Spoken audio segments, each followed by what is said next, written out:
आज Poonam love marriage करके अपने पापा के पास आई और अपने पापा से कहने लगी कि पापा मैंने अपनी पसंद के लड़के से शादी कर ली। उसके बाद पापा बहुत गुस्से में थे और वो बहुत ही सुलझे हुए शख्स थे। उसने बस अपनी बेटी से इतना कहा कि मेरे घर से निकल जाओ। बेटी ने कहा अभी इनके पास कोई काम नहीं है, हमें रहने दीजिए, हम बाद में चले जाएंगे। पर उसके पापा ने एक नहीं सुनी और उसे घर से बाहर कर दिया। कुछ साल बीत गए। अब पूनम के पापा नहीं रहे और दुर्भाग्यवश जिस लड़के ने पूनम से शादी की वो भी उसे धोखा देकर भाग गया। पूनम की एक लड़की और एक लड़का था। पूनम खुद का एक रेस्टोरेंट चला रही थी जिससे उसका जीवन यापन हो रहा था। पूनम को जब ये खबर हुई कि उसके पापा नहीं रहे तो उसने मन में सोचा, अच्छा हुआ मुझे घर से निकाल दिया था, दर दर की ठोकरें खाने को छोड़ दिया। मेरे पति के छोड़े जाने के बाद भी मुझे घर नहीं बुलाया। मैं नहीं जाऊंगी उनकी अंतिम यात्रा में। पर उसके ताऊजी ने कहा पूनम जाने वाला शख्स तो चला गया, अब उनसे दुश्मनी कैसी। पूनम ने पहले हाँ नहीं किया, फिर सोचा चलो हो आती हूं, देखूं तो जिन्होंने मुझे ठुकराया वो मरने के बाद कैसे सुकून पाता है। पूनम जब अपने पापा के घर आई तो सब उनकी अंतिम यात्रा की तैयारी कर रहे थे, पर पूनम को उनके मरने का कोई दुख नहीं था। वो तो बस अपने ताऊजी के कहने पर आई थी। अब पूनम के पापा की अंतिम यात्रा शुरू हुई। सब रो रहे थे पर पूनम दूर खड़ी हुई थी। जैसे जैसे सब कार्यक्रम निपट गया, आज पूनम के पापा की 13वीं थी। उसके ताऊजी आए और पूनम के हाथ में एक खत देते हुए कहा, ये तुम्हारे पापा ने तुम्हें दिया है, हो सके तो इसे पढ़ लेना। रात हो चुकी थी, सारे मेहमान जा चुके थे। पूनम ने वो खत निकाला और पढ़ने लगी। उसमें सबसे पहले लिखा था, मेरी प्यारी गुड़िया, मुझे मालूम है तुम मुझसे बहुत नाराज हो, पर अपने पापा को माफ कर देना।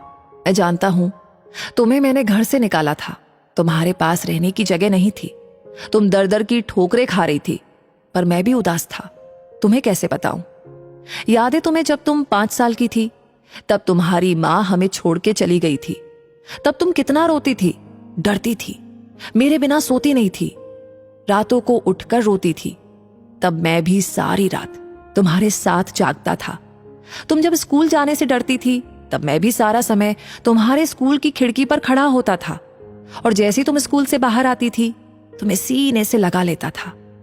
वो कच्चा पक्का खाना याद है तुम्हें, जो तुम्हें पसंद नहीं आता था, मैं उसे फेंक कर फिर से तुम्हारे लिए नया खाना बनाता था कि तुम भूखी ना रहो। याद है तुम्हें जब तुम्हें बुखार आया था तो मैं सारा दिन तुम्हारे पास बैठा रहता था, अंदर ही अंदर रोता था, पर तुम्हें हंसाता था कि तुम ना रो वरना मैं रो पड़ता था। वो पहली बार की हाई स्कूल की परीक्षा जब तुम रात भर पढ़ती थी तो मैं सारी रात तुम्हें चाय बना कर देता था। याद है तुम्हें जब तुम पहली बार कॉलेज गई थी और तुम्हें लड़कों ने छेड़ा था, तो मैं तुम्हारे साथ कॉलेज गया और उन बदतमीज लड़कों से भिड़ गया। उम्र हो गई थी और मैं कमजोर भी, कुछ चोटें मुझे भी आई थी, पर हर लड़की की नजर में पापा हीरो होते हैं, इसलिए अपना दर्द सह गया। याद है तुम्हें वो तुम्हारी पहली जीन्स, वो छोटे कपड़े, वो गाड़ी, सारी कॉलोनी एक तरफ थी कि ये सब नहीं चलेगा, लड़की छोटे कपड़े नहीं पहनेगी, पर मैं तुम्हारे साथ खड़ा था, किसी को तुम्हारी खुशी में बाधा बनने नहीं दिया। तुम्हारा वो रातों को देर से आना, कभी कभी शराब पीना, डिस्को जाना, लड़कों के साथ घूमना, इन सब बातों को कभी मैंने गौर नहीं किया। पर एक दिन तुम एक लड़के से शादी करके आई, वो भी उस लड़के से जिसके बारे में तुम्हें कुछ भी पता नहीं था। तुम्हारा पापा हूं, मैंने उस लड़के के बारे में सब पता किया। उसने न जाने वासना और पैसे के लिए कितनी लड़कियों को धोखा दिया, पर तुम तो उस वक्त प्रेम में अंधी थी। तुमने एक बार भी मुझसे नहीं पूछा और सीधा शादी करके आ गई।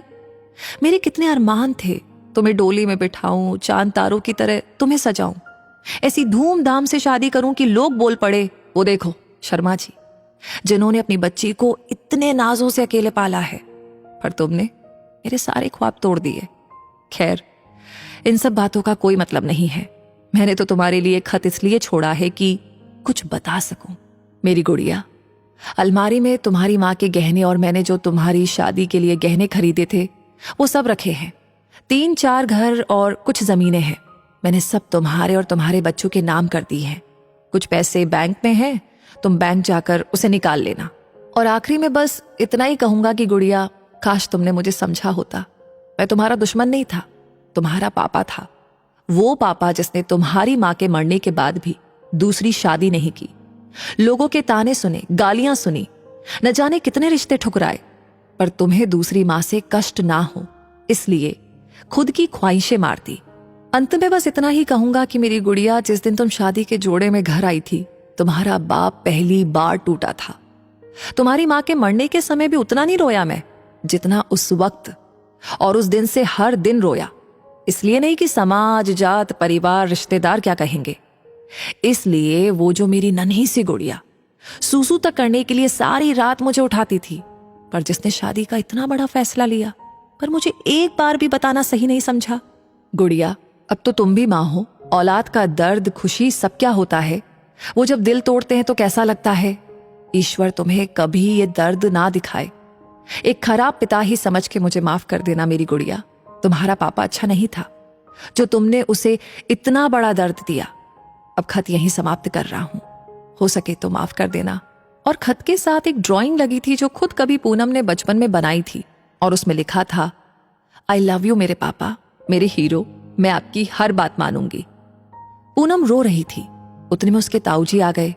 पूनम ने उन्हें रोते रोते सब कुछ बताया, पर एक बात उसके ताऊजी ने बताई। उसके ताऊजी ने कहा कि पूनम, वो जो तुम्हें रेस्टोरेंट खोलने के और घर खरीदने के पैसे जो मैंने दिए थे, वो मैंने नहीं बल्कि तुम्हारे पिताजी ने मुझसे दिलवाए थे। क्योंकि औलाद चाहे कितनी भी बुरी हो, माँ बाप कभी बुरे नहीं होते।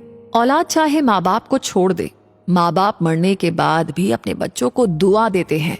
तो दोस्तों, इस कहानी को सुनकर के आप क्या महसूस कर रहे हैं, क्या फील कर रहे हैं, प्लीज अपनी बात हमें जरूर बताएं। और अगर ये कहानी अच्छी लगी हो तो इसे जरूर शेयर करें, और हमेशा ऐसी कहानियां आपको समय समय पर मिलती रहे तो उसके लिए हमारे पेज को फॉलो करना बिल्कुल ना भूलें। मिलेंगे बहुत जल्दी ही ऐसी नई नई कहानियों के साथ। तब तक के लिए आपसे कहूंगी धन्यवाद।